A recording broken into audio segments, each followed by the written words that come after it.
Hello, everybody. Hassan here, engineer, MBA, and investor. And in today's video, I want to talk about a company that we have not covered so far in this channel. They are a biotech company. They are titled as Ginkgo Bioworks.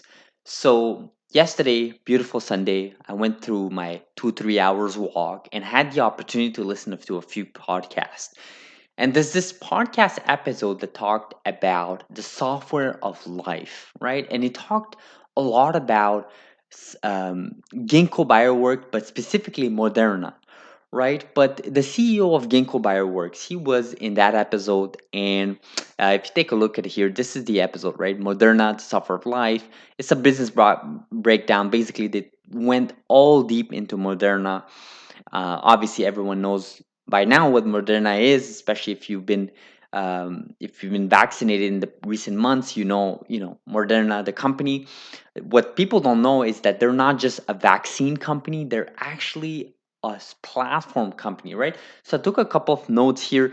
I didn't want to talk too much about the episode, but I think this gives us a good insight as to how the CEO Jason Kelly of Ginkgo Bioworks thinks about Moderna, how he thinks about the space, how he thinks ultimately about his company, and how biotech, genomics, genome editing all play a role in the upcoming decades, right?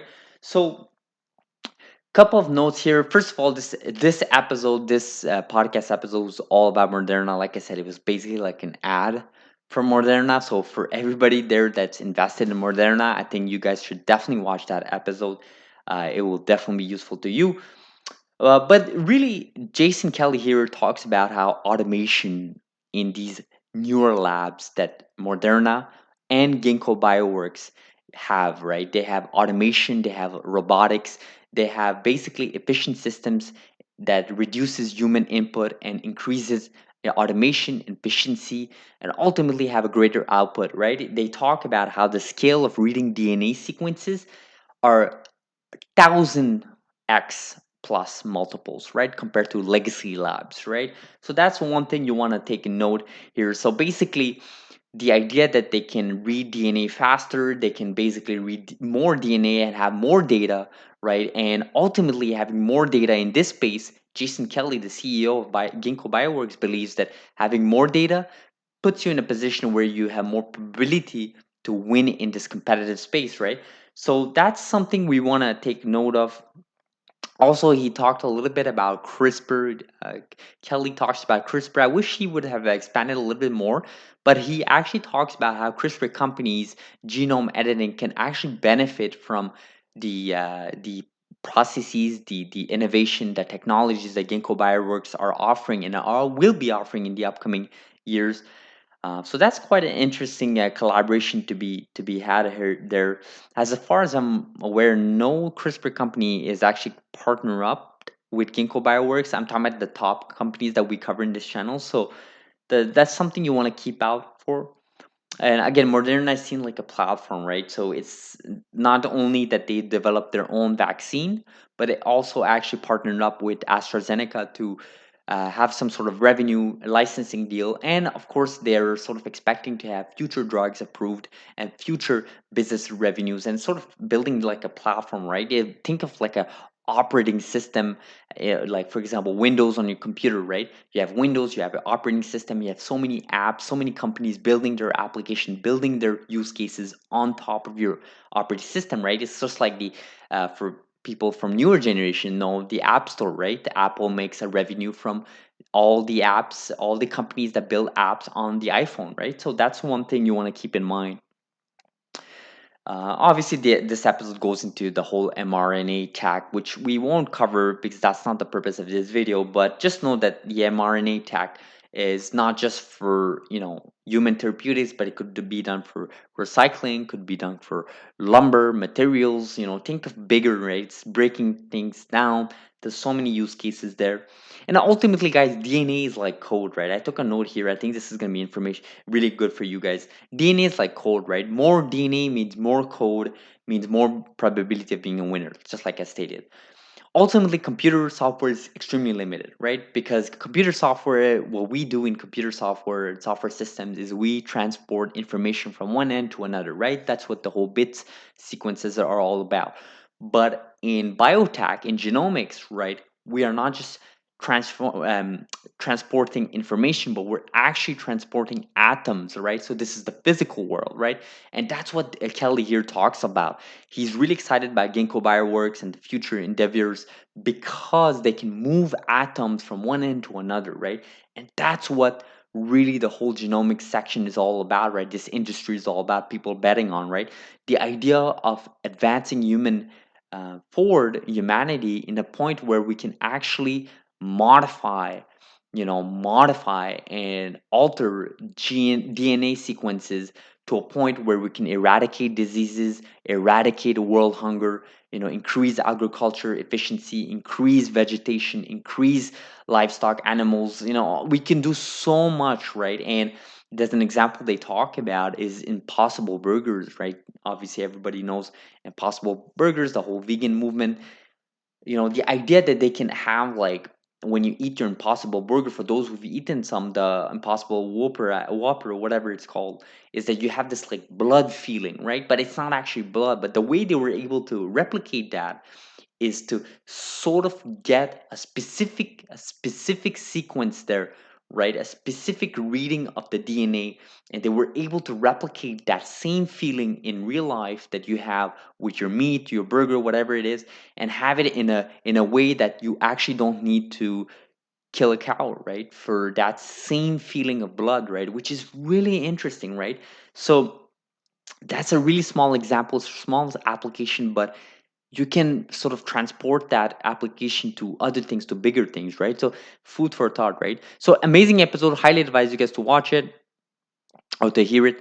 So again, this was published in CNBC a few months ago in May, and Ginkgo Bioworks, they've announced that they are merging with a SPAC, through a SPAC. So obviously, there's the traditional IPO, but you can also go through a SPAC, and there's a couple of differences there. But the main really big difference is, through a SPAC, you don't have an IPO lockout period, which means that individual holding shares inside the company don't have to wait 90 plus days. But for selling their shares, they can actually exercise and sell their shares right after it hits the public markets. That's the whole point of doing a SPAC. There's other reasons as well, but just keep that in mind. And obviously, this company here is backed through several individuals, Bill Gates. Some people, obviously, most people know Bill Gates by now. So he's definitely behind this company, backing this company. There's also other investors such as ARK Invest. So Kathy Wood and ARK Invest are backing this company as well. They're really, they've covered this company as well, as far as I'm concerned, in the past. And a really quick note there is that they were actually one of the Y Combinators companies. So for everybody that doesn't know, Y Combinator is basically a hub in the West Coast in US that really propels and supports startups, and this was one of those companies in that portfolio. So keep that in mind. I just want you guys to remember this detail there as you understand the dynamics, right? Y Combinator is involved with many public figures, and I see this company being, given interviews through different mediums that other companies are not being given, such as Caribou Biosciences and so on. I'm not saying it's, I know I'm comparing apple to oranges at this point, but just know that, you have to be able to distinguish between actual, real, material subjects and something that's more of a hype. So you want to distinguish that. I don't know if that made it clear to you guys, but keep that in mind. The transaction, so basically the merge is supposed to happen in the third quarter. We are already in the third quarter of 2021, so this should be in the upcoming weeks. So this is something new that will be hitting the market. So quite excited for that. Another article I want to talk about is that the US actually loaned over $1 billion to Ginkgo Bioworks for the pandemic effort, right? So really interesting that the company got a lot of traction from the government, obviously from their efforts, the whole mRNA vaccine from Moderna. So just keep that in mind. It's really important that they have had backing from the government, right? And what I wanted to do, I guess, for the rest of this video, besides going through several Reddit threads, there are several comments, is I want to go over their investor presentation.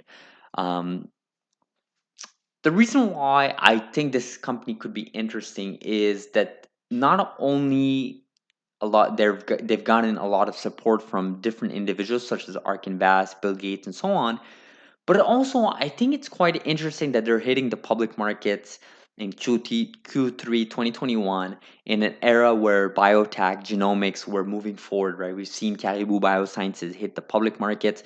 They've basically almost 100x since the IPO. We've seen a lot of, sorry, not 100%, increase. We've seen a lot of traction in this space, and I really think there's an opportunity there. The only thing I will say is that I think they're quite valued a high. I think right now they're valued about $17.5 billion, so that's a very high market cap for a company. Obviously, this is, granted the fact that, in the future they'll be generating a lot more revenues that we'll be seeing shortly, but that's a little bit scary, right? $17.5 billion, guys. That's a lot of money, okay? That's a huge market cap. Obviously, you have to put things in a perspective. Maybe in 10 years, it won't matter. But for an investor trying to get it at the first date, it's hitting the public markets. Don't forget, a SPAC, people can sell their shares, right? Insiders can sell their shares right away. There's no IPO lockout period. So just keep that in mind. It's really important, these details. May not seem important for the average citizen, but you want to understand the dynamics, right? Don't forget about my comment about the hype, right? So I think that the CEO, he was really talking a lot about code, and he's really, he really put things in perspective, saying like, think, we can program cells like we can program computers, right? So DNA will be your cells and computers will be the code, right? And a really nice quote here says, it's from Jason Kelly. Think of a cell. It's kind of like a little machine that runs on a digital code, very similar to a computer, except in the case of code, instead of zeros and one, it'd be A, T's, and C's and G's, right? So in computers, obviously you have bits, zeros and one, and in DNA sequences, you have nucleotides, A, T, C, and G's, right? So obviously we've covered some of those basic material in our genome editing companies, but it's really nice. Obviously, you can apply that in biology, or in this case, in this company's thesis, right? So we can read that code with DNA sequences, and then we can write that code with DNA synthesis or DNA printing. If you can read and write that code, then you have a machine that'll run it. That's programming, right? So synthetic biology is programming cells like we could program computers by changing DNA inside them. All right, so really interesting.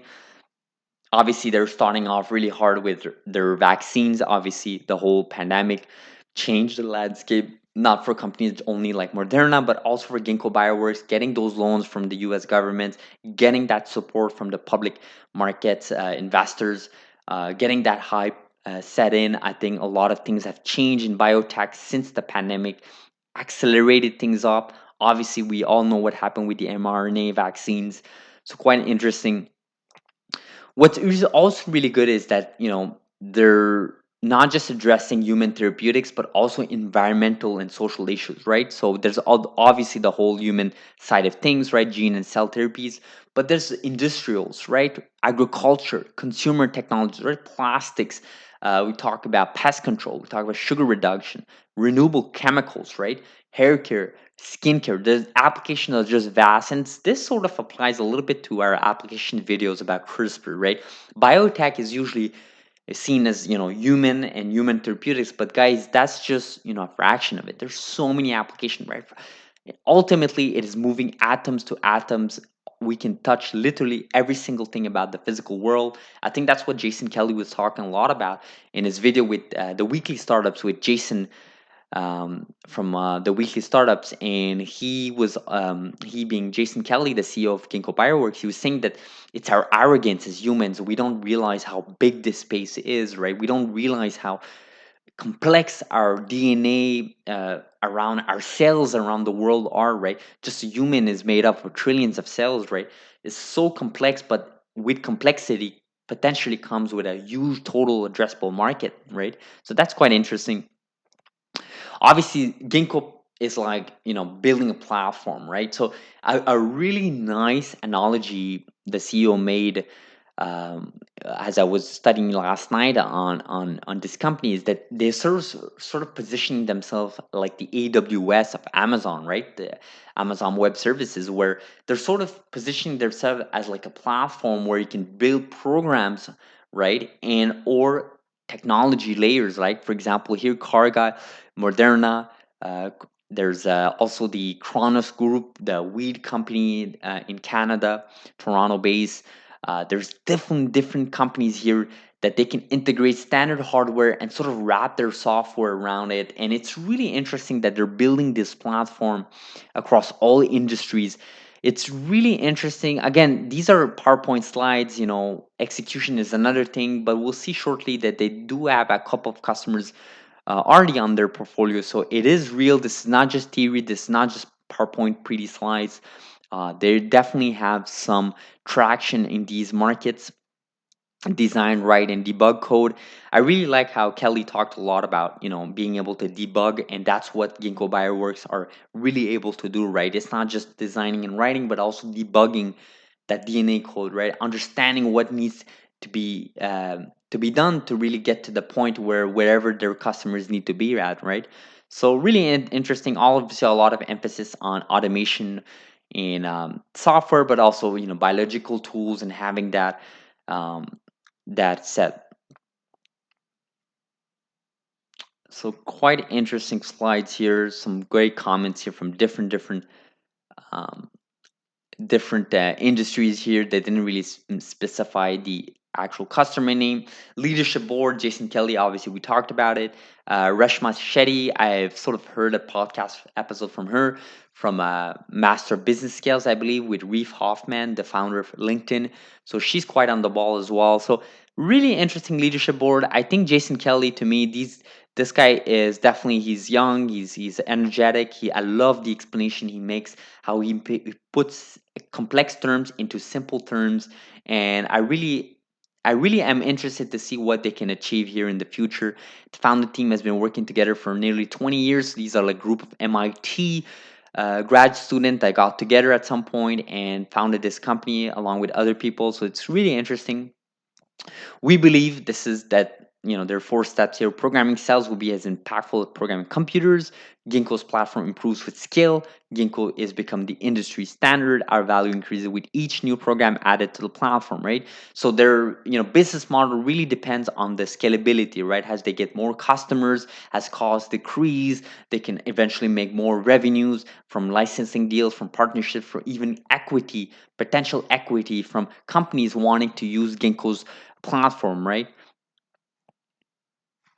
So obviously here R&D spending, this is something that they're really focused on, is that many companies are trying to enter in the biotech space, but things are very costly, right? And to have these labs to work on your biotech, whatever you're trying to achieve, is extremely costly and it's not scalable, and the barriers of entry are very high. And Ginkgo Bioworks, that's the whole point of like the analogy with AWS, right? In the past, for application software companies, you needed many servers, huge real estate to own these servers. That is extremely costly. You need IT teams to support those servers. But now you can sort of reduce that, right, with AWS, with Azure, with these cloud services providers. And that's exactly what Ginkgo Bioworks is doing in the biotech side, right? They're sort of allowing these newer companies, these companies, not to have the burden to host these huge lab, huge personnels, huge maintenance, there's fees and licensing and so on, and sort of leverage Ginkgo's labs, their facility in Boston, to achieve whatever they need to do. So really interesting. They position their such in such way. Obviously, total addressable market is just huge, right? These are just figures, guys, but there's way more than this, right?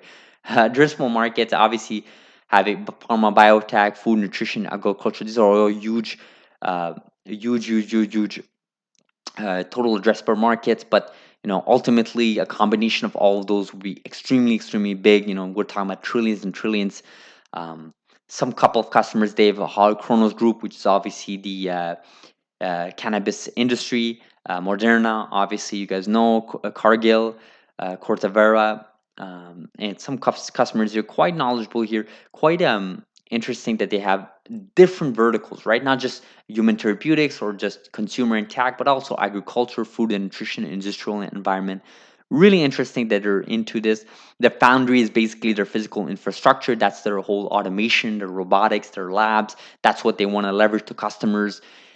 Um, so in 2020, where they are at this point now, it's lab scale automation increases capacity. And the Knight's law, Knight is actually a Moore's law. That's the real law that people use in the tech side. But Knight was one of their founders, and what they're trying to do with this law is their scale theory is that the cost to genetically engineer a cell decreases by 50%, and the number of design tested increases by 3 times a year through Ginkgo's automated cell programming foundries, right? So it's not Moore's law, right? They're trying to apply that in biotech, they're trying to apply that in engineering cells and going forward. Obviously, things have changed pre-COVID, right? Things have changed.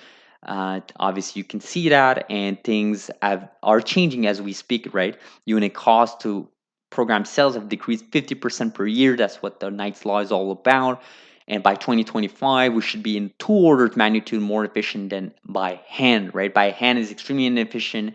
Kelly, the CEO, talks a lot about how there's so much human error. It's so clunky. It's so clustered. It's such a bad way of doing things. Many legacy labs still have those human hand testing, although I think there's application for those.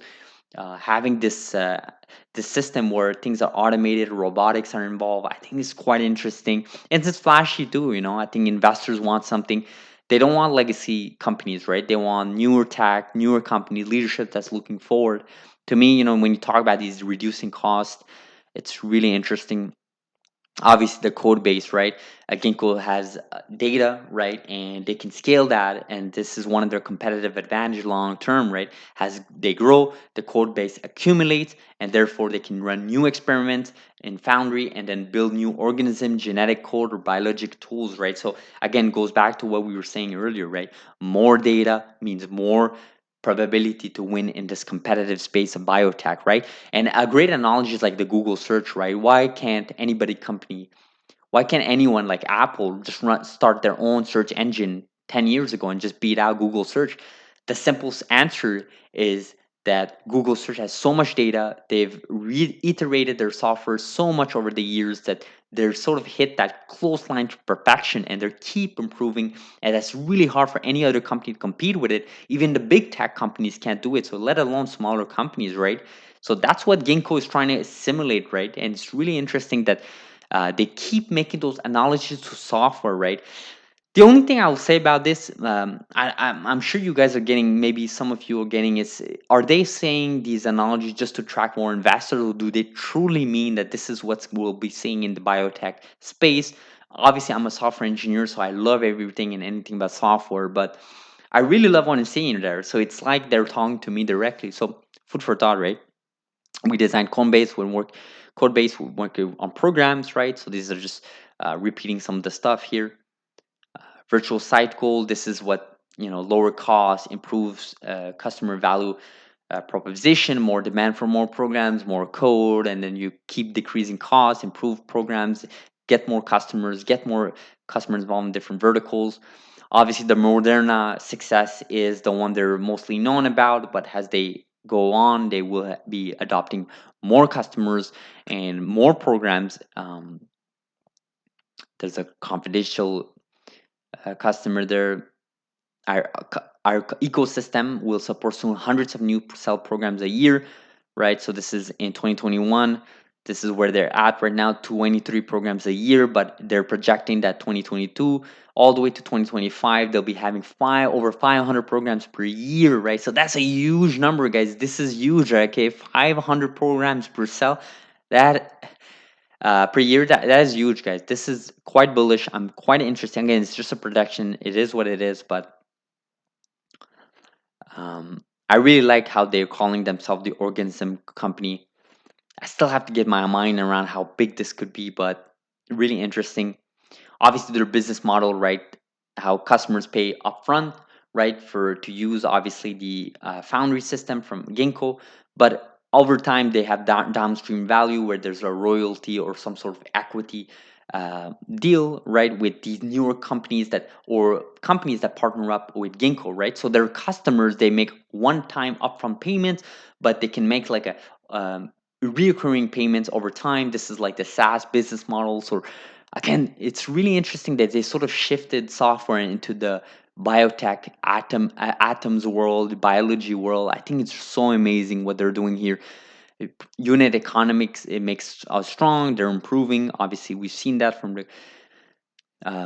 the presentation so far. They talk a lot about here their actual numbers and their projections as they grow. Again, take that with a grain of salt, but they're literally expecting to grow over 50 to 70 or even almost 100% a year.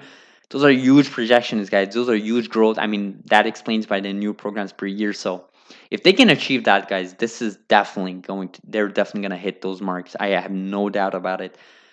Um, they also talk a lot about biosecurity, right? So they talk about how the pandemic sort of made governments and authorities realize that, hey, we don't have to wait for these pandemics to lash out. We can be instead of being reactive, we can be proactive, right? So what if we invest in programs that are like biosecurity, right? You can make it so the body is immune to sort of diseases or sort of issues or flus or whatnot in the future. Maybe it's not COVID-19, maybe it's going to be COVID-20, maybe it's going to be COVID-21. But what if you can sort of project yourself to be sort of defensive to those variants, right? That this is something really interesting.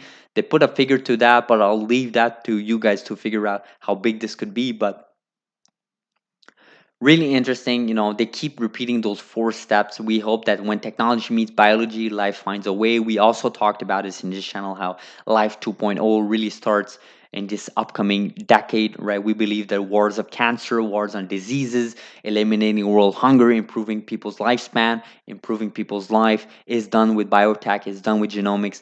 This company is all about that. You can definitely see it. I wish they were really partnered up with a company like CRISPR. Instead of just talking about it, they can actually partner up, leverage their foundry system with companies like Beam Therapeutics, Antilia, Caribou Biosciences, some sort of program. I'm not sure, I can't really advise them. Obviously, I'm not in the weeds here, but I really think there's potential there. Here they talk about how they can screen well over a lot more proteins. There's different case studies here. So quite interesting case studies, really interesting. This company, I think, have quite some potential, guys. I think this is quite an interesting company. Kronos is one of the customers they talk a lot about, the cannabis company in Canada and Toronto. I think their partnership is doing really, really well here. But anyways, let's take a look some Reddit comments here really quickly. This was a couple of months ago, 2 months ago, and it's this was from their investor presentation. So basically, what we were seeing here when it was originally posted, 15 plus dollar valuation versus small revenue. Why App Store gets the model from each customer. This is what we talked about. Obviously, nothing new here. How to guide the business modeling. So it's all about capacity and scale up. The things make a lot more sense. Numbers make a lot more sense as you scale up with more customers, more new programs of selling, more programs of development, programs for sales. How to keep the Knight's Law going? What are the challenges? I think the biggest challenge, like Kelly said, is the FDA approval, right? FDA approval is always the biggest challenge. It usually is the biggest challenge because you don't really know what to expect. It's like he used a reference like the Hollywood script, movie script. You don't really know what to expect. It's like an actor, waiting to get the script. You don't really know. It's like a bunch of individuals that decide on different metrics. It's really weird, but FDA is definitely the biggest risk in any company in biotech, genomics, genome editing. Keep that in mind. So a couple of notes here. Growth in pharma. There's a lot of growth here. Obviously, it's dependent on FDA approval. What happens to biosecurity once COVID is over? Building a biological engineering platform is really something that can scale and can be timeless, right? So COVID will not be the last pandemic, obviously, right? We've had it for the longest time in our human history, as far as we've been together as tribes, as communities. Basically, that it will keep happening, right? So that's the whole point of biosecurity. And then an AMA from the founder and SVP of Ginkgo Bioworks on Reddit. Again, this was 18 days ago. Couple of interesting AMA. Again, I'll probably link this in the description for you guys to go over it. But really important for you guys to understand how the CEO and how the leadership thinks about some of these questions, some of these really valid questions, right? It's like, what about stats? Can you provide us more color to that? And I think it's really interesting that they're able to answer some of these questions really, really with confidence. Um, Someone talked about how ARK Investor. What about revenues uh, to your valuation? They're feeling really great about their valuation because of all the negotiation, and they're really expecting to deliver. I think this is one of those companies that you want to follow. This is why I want to cover this company in the channel. I won't bore you guys too much with all these questions and answers, but I did want to talk about this briefly. So my thoughts here, I think this is a company you want to look into, guys. I think this is one of those companies that have potential. Their leadership board, all the way to their products and I've been hearing, what I've been seeing, what I've been reading, seems promising. Seems like we have some potential here. Again, they're not public yet. They're going to be public the upcoming weeks, hopefully. My only concern here is evaluation right now, $17.5 billion as we speak. It's quite a lot for a company this size. Although for what they can achieve in the future and with how other companies, not just in this space, but just in tech in general, are valued, doesn't look that much, but we'll see what it is. I mean, they have a couple of industry veterans here from Palantir all the way to Illumina. They even hired someone from Vertex as well on their board of directors, and obviously their CEO there. I really, really like the CEO, the way he speaks, the way he makes things, complex things, into simple terms. I really am interested to see what this company does in this space. I want to see more of it. If you guys have any thoughts, leave me in the comments below. I want to see if you guys are researching this company. We're well over 30 minutes there. Wow. Hopefully you guys appreciate this video. I wanted to go over some articles, wanted to go over their investor presentation, wanted to go some Reddit comments really briefly. But it's quite interesting to see what will happen with this company. If you like this video, smash the like button. If you haven't subscribed, please do consider doing so. And leave me a comment about what you think about Ginkgo Bioworks, what you think about the merger with SPAC. What are you guys thinking? What are you guys looking into? What are your concerns? What are some bullish statements you have for this company? What are some competitive advantage? Or ultimately, what do you think about the space growing the way it is? So let me know in the comments below. Curious to see. Thank you very much for watching, and we'll see each other in the next video. Thank you very much.